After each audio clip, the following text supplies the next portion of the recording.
Sākumā man likās, tas ir kaut kas garlaicīgs un viss tur lēnām tantiņas dzied un laid un tā kaut kā. Paskatījos internetā kaut kādas video, likās, varbūt nemaz tik traki nav. Varbūt, ka tur nav tikai vecas tantiņas.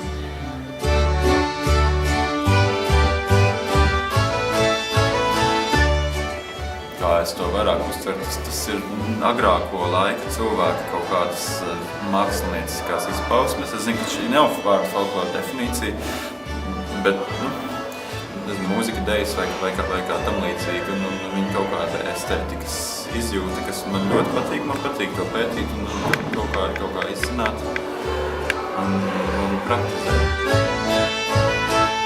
Es atklāju dejošanu pilnīgi jaunā līmenī, kas tagad brauc uz Francijas deju festivālu lielāko Eiropā.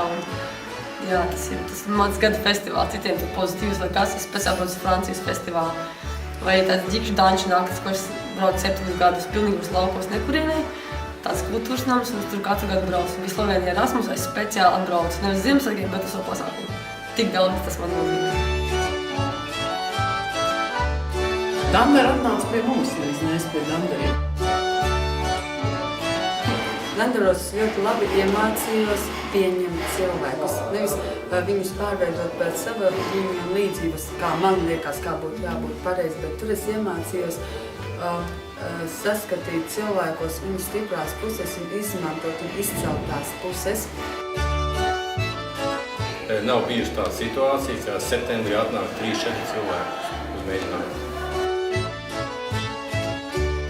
Reizēm ir arī ar Dandariem nesaistīti folkloras pasākumi, kur arī ar šiem pašiem cilvēkiem kaut kā vienkārši, kaut kā tā grupas sajūta paliek arī ārpus mēģinājumiem, ārpus Dandaru pasākumiem. Ir tāda, kā lai to sauc, tāda kopības sajūta. Un tie svētki arī ļoti svarīgi. Uzreiz kā, tev ir Mārtiņa, tev ir Ziemassvētki, tev ir Jāņa, pirms Jāņas mēs svinām vismaz nedēļu, pat ir 2. Tas sāc kaut kā 11. Tu tur ielīgo, beigās Jāņas tu esi pilnīgi piekusi, bet tev vēl jāsmaida un jāiet un jādzied.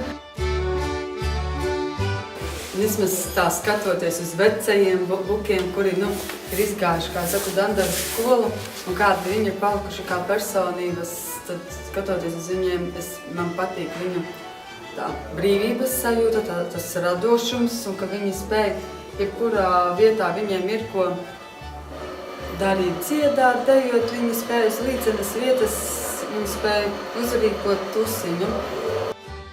Tie ir tavi draugi, tas vairs nav tikai tāds, tas kaut kas vairāk kopā rīko jaunos gadus, un pilnīgi jau visa dzīve savu liekas, kad jau dažreiz apnik, tik bieži.